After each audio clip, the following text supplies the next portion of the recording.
happy to. Thank you for talking to me so early in your time zone. No problem at all. So, tell us a little bit about this film. What drew you into this franchise and to make another Slumber Party Massacre film? What was it that really drew you into this?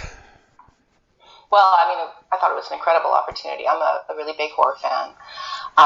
And obviously I'm a woman who works as a director in horror, and that's a small group of people. And there's not a huge history of women directors in the horror industry. The film industry hasn't always been welcoming to women directors, and horror maybe even more so.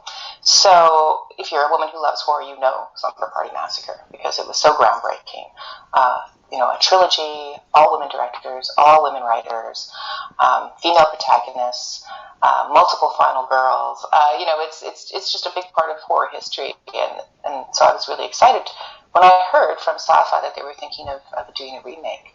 I was approached by Josh Van Hoot, who was the network executive at Sci-Fi at the time in charge of movies, and he said he was putting together a team to pitch a remake to Shout Factory, who owns all the Roger Corman library.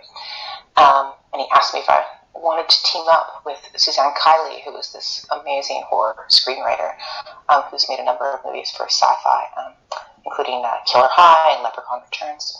So I said, absolutely, yes, I'm very, very interested. In fact, I thought it was one of those projects that's too good to be true. The idea of being able to remake a film that's part of a really iconic franchise in horror history, that just seems like a dream job.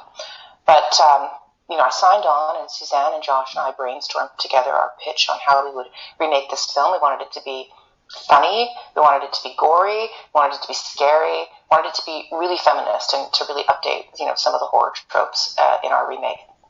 And then we went down to Shout Factory, we went to their studio, and we pitched to their executives our plan for this remake. And luckily, we got them really excited, and they really liked the idea, and they were completely on board. So they greenlit us, and then Suzanne worked on the screenplay.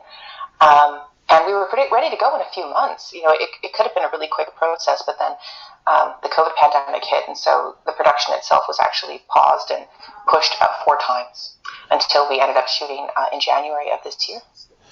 So, tell us a little bit about what the things were you wanted to change from the original. What was really important to you to change, and why did you want to change those things? Like, I perfectly understand why you wanted to change them, but in your own words, what did you want to change, and why did you want to change them? Well, I guess I approached it as a fan because I'd heard so much, years ago, and I'd heard so much about the Slumber Party Massacre trilogy. But of course I hadn't seen it, as a child or anything, it was a bit before my time. So when I finally saw it, I was really torn in my reaction. I was, really impressed by some of the story elements that the filmmakers were able to bring that, were fresh and that stood out. They had multi-dimensional female characters. They had really satisfying and interesting, kill sequences. They had a lot of thematic issues they were exploring that were quite groundbreaking. But they were all framed within this, really traditional 1980s slasher world that involves a lot of sexual exploitation of its young female cast. So, as a filmmaker, I started watching those films with really high expectations and ended up just very conflicted. I still really love the films, and I really love what they were attempting to do, but I felt, as a fan, I wasn't really being spoken to on so many levels. Like the films were so clearly aimed at a purely male audience in terms of how the producers thought about the films. So I thought, wouldn't it be fun to continue working within this story world, but to strip away that kind of, demographic to say this is a film for everybody. And one of the ways we're going to do that is we're really going to poke fun at how women were portrayed in 80s slasher films. We're going to flip the tables, and we're going to put our very lovely male actors in those same situations and see just how ridiculous they are. Yeah. So that, to me, seems both an interesting way to contribute to the history of those films, and to, in some ways, vindicate the women who made the original films, but also just to have a lot of fun, poking at the ridiculousness of that era. Being a fan of the original franchise as well, do you think that was a positive or a negative going into the film? Because I know for myself, if I was asked to remake a film that I love, it would be difficult to go in and put my own stamp on it because I already love so much of the film.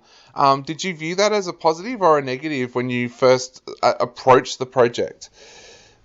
Oh, that's a really valid point. In some ways, I was very careful. I was a little nervous. I wanted to respect the original filmmakers. I wanted also to respect the fans. But of course, I wanted to bring my own creative stamp as well. And one of the things I did, I guess, in approaching it and working with the screenwriter is I identified what I did and didn't want to touch. So my favorite sequence in the original movie, the first Slumber Party Massacre movie, is the scene where Valerie is watching the black and white horror movie alone in her house while one of the boys is being killed outside her window by Russ Thorne. And the intercutting of that kill sequence, to me, that's just an absolutely masterful kill sequence that there was no way I could improve that. Amy Holden-Jones was an editor before she became a director, and you can really tell in that sequence just how good she was at pacing and cutting. So I knew I was never going to remake that scene because why bother? But then there were scenes where I thought, well, I'm gonna remake them, but I'm gonna remake them in a fun way that both celebrates the way they were made, but does something new. So of course I had to remake the famous pose that's on the poster from the original movie of, the helpless maiden sliding down between Russ's legs while he threatens her with the drill. It's an image everyone knows from the poster, even if they haven't seen the movie. So I thought, okay, I've got to redo that. But obviously I'm just going to put a dude in that situation because that'll be hilarious. Yeah. So I did that. And then I knew I had to have a shower scene because the shower scene is something everybody talks about from the original movie. The nudity in that shower scene is so gratuitous and it just goes on and on and on. So I did create a couple shot-for-shot elements from that shower sequence. I just put Eden Clausen, one of my wonderful actors, into that scene so that I could flip the gender gaze and, in a way, both celebrate the iconic imagery, but mock the restrictions of how we portray women in 80s horror movies. Yeah, you've got some brilliant nods in there as well to the original franchises with the guitar and things like that. How important was that to you to put those little nods in there? Oh, well, I love the Easter eggs, as a fan. But whether it's horror or science fiction or fantasy, I watch a lot of adaptations of great genre books I've read, and I love the Easter eggs. I love the little set design and costume elements that aren't, talked about in exposition. They're just there in the frame for those who know the story and know what they mean. I find that incredibly gratifying as a fan. So I thought I'm going to layer the film with all my favorite elements from the original movie, my favorite costumes, my favorite set design. We won't make a big thing out of it, so if you've never seen the franchise, you can just enjoy the movie and you won't even notice. But if you're a fan who knows the history, you'll see what we're doing. You'll know that little nod is for you, and hopefully that will make the movie even more fun. Were there any Easter eggs that you really wanted to try and get into the film that you just couldn't get in there anywhere? I almost didn't get the goose lamp, which is such a weird little nod. And it's not even an important element from the original movie, but it's just something that's always been one of my favorites. Courtney's ridiculous goose lamp that's in several shots. I wanted it in the frame somewhere, and we shot the movie in South Africa, and we couldn't find one anywhere. We couldn't. Nobody sold them. We couldn't order them in time. We actually had to manufacture one. So it's not an exact match because we made it. My wonderful, beautiful set deck team made it. So that almost didn't make it into the movie. The guitar was a tricky one. I think Suzanne Kiley, the screenwriter, really insisted on the guitar. And I said, well, I don't know if we should touch the guitar because the guitar's from, the second movie. And she was saying, look, you can't make a Slumber Party Massacre remake and not have the guitar in it somewhere. Yeah. And I was like, okay, fair enough. You're absolutely right. The guitar will be in the movie.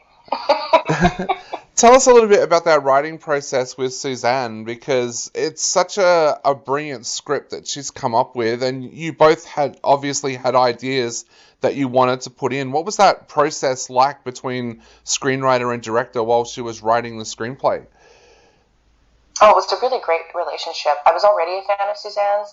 I really loved Killer High, and I really loved Leprechaun Returns, and she was a screenwriter who was kind of on my wish list of people I really wanted to work with. So when this opportunity came up, I was excited because she's really wonderful at kill sequences. She has invented in her work really beautiful, very fresh, unique kill sequences that really make you applaud at the end of the sequence. And she's great with comedy. Her comedy is really, really fun. The whole ongoing joke about Guy 1 and Guy 2 in this movie is entirely Suzanne's invention. And I was even too dense to really think it would work for several drafts. I kept having her rework it slightly because I was like, I don't think it's going to land. I don't think it's going to be funny. And she was like, it's going to work. It's going to work. And then when I finally saw it with a live audience at Fantastic Fest this September, it absolutely worked. Everyone was howling over that joke sequence. So, that's her brilliance that I gave her full credit for. She's a great writer. The other thing that makes this film work as well is the amazing cast. Tell us a little bit about how you went, first of all, about finding the female stars of the film, because they all do such a great job. How did you go about finding them? Oh, it was an interesting process. We shot the film in South Africa, and originally it was going to be a mix of South African, American, and Canadian actors, which is how I shot Banana Splits movie that I shot in Cape Town as well. But when we finally got greenlit, it was in the height of the pandemic, and actually it was in the height of the South African variant of COVID. So a very difficult time to travel to South Africa. I had to get there was a travel ban. I had to get special permission to enter the country as a director, and I had to use 100% local cast because it was impossible to bring anyone in. Or I think we would have tried to approach some of the original cast members and had cameos and all those kinds of things, but it was just impossible. So I thought, well, that's okay. That didn't worry me because I've shot in South Africa several times before, and I know how great the actors are there. That they're really, really good actors, and I brought back a few that I'd already worked with. So I brought back Alex Mcgregor, who I'd worked with on Vagrant Queen. She plays Breenie. And I brought back Richard White. He plays Guy 2, or is it Guy 1? He's one of the guys. He played Stevie in the Banana Splits, where we killed him with a giant lollipop. He's always game to be killed in a really dramatic way. So, so that's always great. And I brought back Jennifer Stein, who she plays Kay. I worked with her on Vagrant Queen, where she played Irid, this alien who's entirely done up in blue prosthetics and would never be recognizable to anyone. But I knew she had amazing acting chops. So I was able to pull back some people I already really enjoyed working with, and then we cast a big casting net of auditions for all of our other actors. And the main thing I had to do was find Dana, because Dana is the lead, and the whole friend group is built around Dana. I needed actors who would complement her. And we found Hannah Ganera, who's amazing, from Cape Town. And once we found her, then we just locked in everybody else to make it feel like a real natural group of friends and sisters and mothers. How difficult was it to film during a pandemic? I've spoken to so many directors over the past few weeks that have given me horror stories about rules and regulations where once their crew entered a studio, they couldn't leave, so they had people sleeping in sleeping bags for 14 days during shoots and things like that. What kind of restrictions did they have in South Africa, and how difficult did that make your job as director to put the film together? It was definitely challenging. Making a film anytime is difficult. You never have enough time, and you're always fighting to get as many shots and to get as much of your vision on the screen. But, time and money and disasters are always, jumping in front of you and making it impossible. We didn't have quite as bad conditions as some people have had on set. Our COVID rules basically involved social distancing, masking, sterilization, and testing. So we were tested every other day for COVID, and we stayed masked through the entire process. The testing process itself was a little weird. You'd show up on set and you'd line up in a kind of a bit like a place where you would corral cattle. Yeah. Walk between these alleys of fencing until you get to the doctor's tent, and everyone's in full PPE gear. It looks like it's something from a horror movie or something from a dystopian post-apocalyptic film, and then you'd walk in and get tested, and then you'd go into a little holding area that also looked like a place for farm animals while you waited for your test results. And then once your test results came back and you were cleared to work, then you'd be, get your bracelet and you'd be allowed to enter set. So that's just something we had to build time for every other day. Luckily, we had no COVID outbreaks of any kind on our set. Everyone was really responsible about wearing their masks, and so we were really very lucky. Wow, that's brilliant. And now going back to the casting again, I wanted to talk to you about Rob as Russ, because it was very, very important to find the right actor to play Russ, but I also believe that Rob originally auditioned for one of the other roles. Is that correct? And if so, what made you decide that he was the perfect Russ for the film?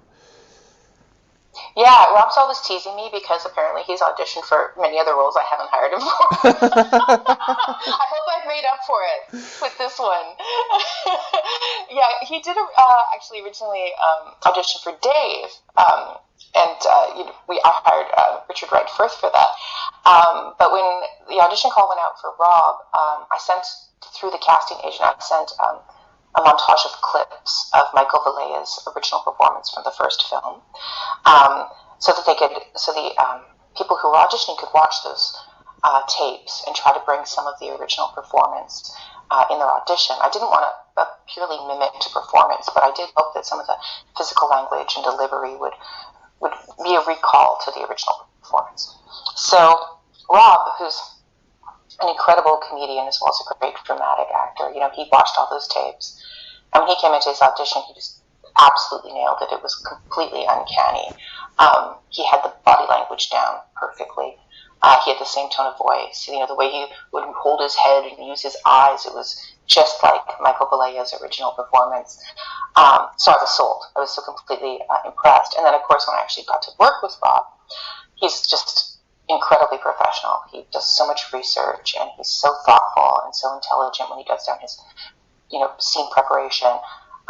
He was always incredible on the first take, but always willing to play and try other ideas on the second and third take as well. So just a dream to work with.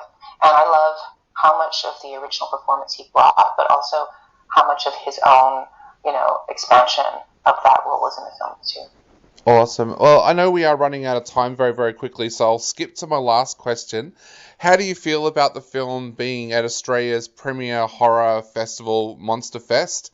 And what would you like to say to everybody out there before they go along to see the film at Monster Fest?